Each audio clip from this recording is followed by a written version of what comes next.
This 2014 Games coverage is brought to you by Fringe Sport. Okay, John here from the RXU at the 2014 CrossFit Game. I'm with CrossFit Games rookie Khan Porter, mate. Day 2 of competition. How are you feeling so far? Mate, yeah, not too bad. I had a good first event, and then I did all right in the run. I did all right in the last one as well, like the muscle up and the barbell. It was kind of nice to do something a bit more familiar. I had a bit of a blunder on the sled push, but it's the nature of the game, mate, and yeah, I'm looking forward to the rest of the weekend. It's just a blast being here. Well, let's talk about the start, like your first ever CrossFit Games workout ever, and you finished top 4. I think it was 4th overall in the beach workout. It was 4th overall. Yeah, well, look, I grew up on the beach. I was a professional lifeguard for a few years, so that was, as soon as that workout was announced, we were just hoping for the most amount of swimming possible. The more time in the water, the better.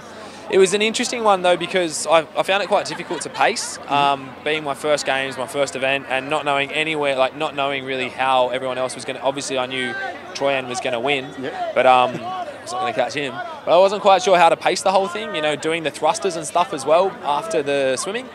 I wasn't quite sure how much gas I was going to need in the tank there, so I think, you know, it was an interesting one to kind of gauge, but it was a fun event, man. And let's talk about the sled, then. That's the one you probably struggled in the most. Yeah. Look, I told you from the outside looking in, it looked like it was pretty light, but like, geez, you guys are struggling. A lot of guys are struggling. To be honest, I can't tell you what went wrong there, except that there was just a point where I've pushed sleds before. It's something that I thought, I went into that event going, you know, this should be a good chance for me to get a top 10 because it's something that I am quite good at, sled pushing.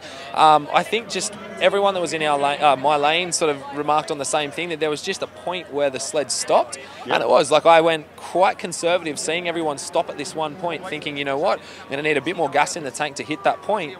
But so we dropped it back, started drive, and then when I hit that point, there was just nothing that could keep the sled moving across there. So it's just how it is, mate, and you just got to cop that one on the chin and get ready to come back, fight hard the next few days. And finally, mate, performing out here at the tennis centre, mate, in front of a crowd like that. I mean, you've competed the regionals a few times, but this, I mean, describe what it's like out there. It's electrical. It's next level, man. Like, you're walking down and everyone. The funniest thing is, the funniest thing is everywhere you go, there's just people with their phone up like that. Like, it's just like, and it's obviously for everyone because people just want to film and photograph. Like, it's just, I don't know, that's one thing that I've just noticed. I mean, obviously the crowd's electric. I was like, everyone's just got their phone up at all times. Just watch, like, high five me. And how about you, dude?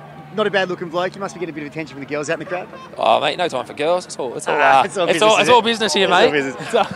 Waiting for Sunday night. Well, mate, good luck the rest of the weekend competition, mate. Wait, don't forget, buy a Khan at me, bro. bro. Yeah, buy one of those. Help him out. Yeah, bah. He's struggling.